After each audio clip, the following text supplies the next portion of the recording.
Really enjoyed raising our spiny-tailed iguanas, Ctenosaura Bakeri. Last year we got eggs and hatched out some amazing babies. I'm going to go over some of the main things I've learned from observing these young spiny-tailed iguanas, as well as their diet, temperature and lighting, and setting up their enclosure. First step is mixing up our substrate. What we have today is some topsoil, play sand, and peat moss. Mixing up equal parts of topsoil, play sand, and peat moss inside of this container, and then we'll take that in and put it in the enclosure. This enclosure was made by Rowdy Reptiles. I will have a link in the description, so if you want one, you know where to get one. I really love how deep the bottom is. I mean, there's enough room for like a foot of soil down there. Perfect for bioactive setups, and that's exactly what we're gonna do. So we've got our substrate added. I'm probably gonna put a little more. This thing holds a ton of substrate. I love that. But next step is actually putting in the plant into the enclosure. It is a cat palm. I kind of put it in the back to give lots of room up here in the front, but look how good that looks. We are going to use some of these. Because the soil is so deep, I'm able to dig it down, lower the branch in there, and then cover it up just like this. And that is making everything really firm. And so I'll show you what I've got so far. I sunk this one down in the back corner, as well as this one over here in the front. That one goes down there. And it's all these Y-shaped branches. Those are the ones I try to hang on to the most. And that gives me some nice spots to put branches across the enclosure as well as in between. So this one right here goes all the way up to the basking area. I mean, there's just so much room for them to move around, so much better than what they had before. And I can't wait to put them in here and see how they use all this new space. I just love how everything turned out. They have a lot of basking areas. We added another log right here in the front, something kind of big and sturdy that comes up on both sides. I love having live plants. You can see how the water droplets are just all over the plants, giving them plenty of moisture and humidity. And because these are iguanas are very territorial, even as babies. I'm learning that, like, even the babies are territorial of their food and their space and their basking areas and all of that. And so I wanted to give them something bigger. I put him down at the bottom when I've released him, and he immediately climbed all the way to the top. So we are gonna go and get some more of his clutch mates. All right, got the next one right here. Look how tiny and cute they are. I've absolutely loved raising them up. It's been a ton of fun. The other one is still up here in the corner, and we are gonna put this guy in and see where he goes.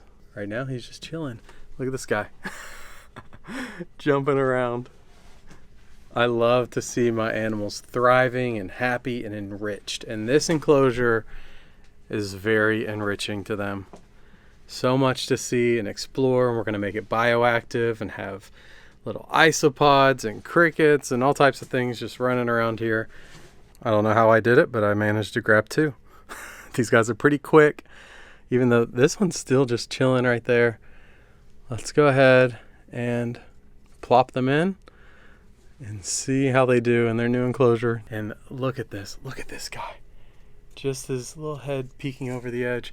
That guy jumping down. I mean, so much room to explore, so much to do. All right, here's number 5. Oh, wrong way. Go that way. Not that way. Back up. Use my camera to turn her around. He's like, I'm not sure about this. Oh, she's on my shoulder. All right, there we go.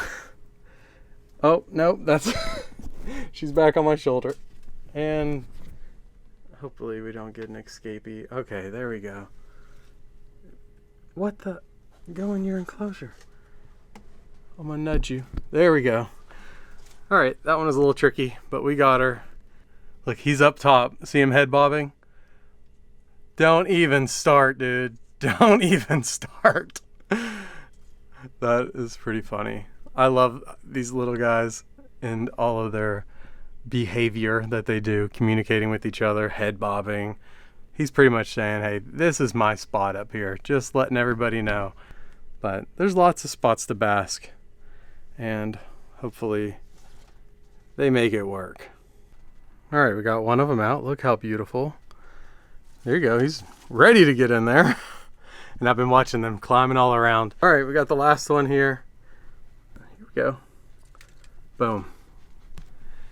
They are all in. That's all 7 of them that hatched out of the first clutch. And we've got a little bit of fighting going on with this guy.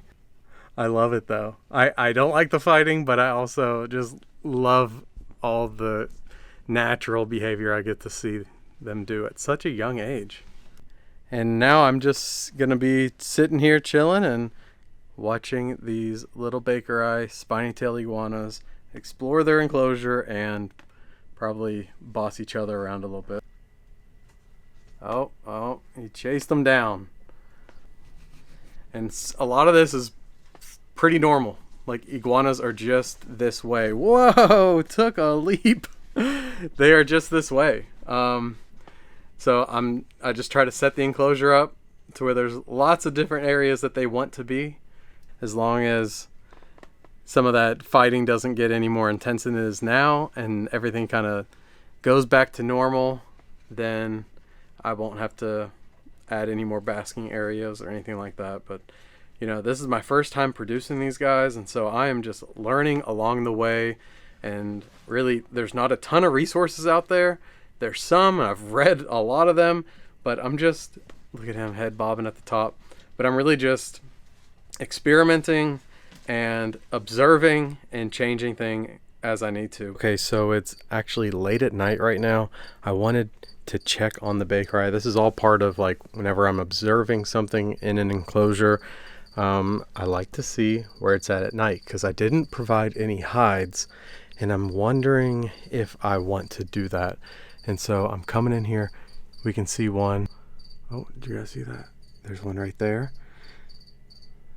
There's one right there, tucked in between these both. Several of them so far are tucked between a stick and the enclosure. There's one right back there. Well, it's very obvious what they like, and that is a tight spot. So they want to be up. I don't see any, there's not a single one down on the ground. So they want to be up in the branches, tucked away somewhere tight. So I do believe I'm going to be adding a hide or some cork bark, something more tight fitting. I went over to Rowdy Reptiles, told him what I observed, and that I had 3 goals in mind. 1, to have a feeding ledge. 2, to give them somewhere to sleep. And 3, hopefully cut back on this aggression. He got to work and made something that was an absolute perfect fit.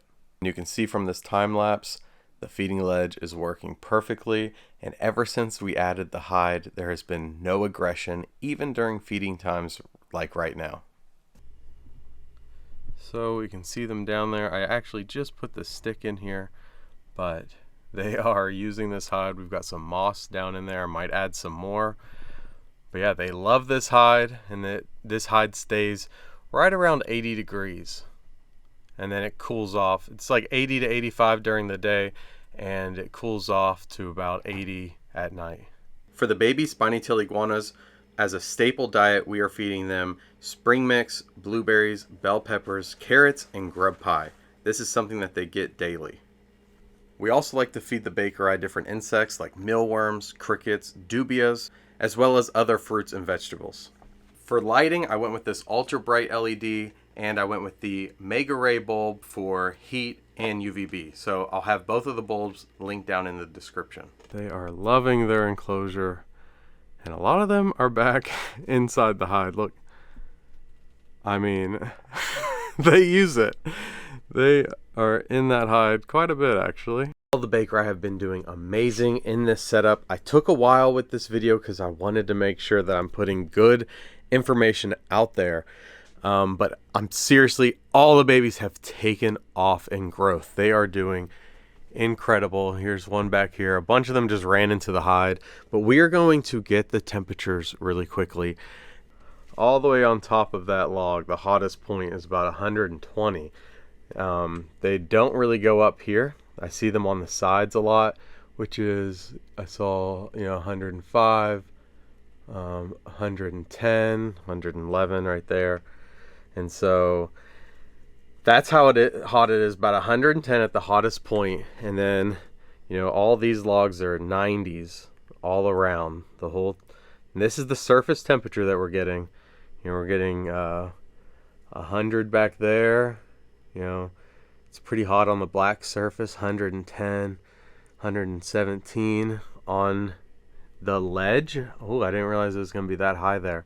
So what I've noticed is that there is zero aggression. Like, it has stopped. These guys, there's so many places for them to bask that the aggression has stopped. So what we have in here is a temperature gradient from about, you know, 115 area going down the enclosure. You can see at the halfway point we're at 79, 78.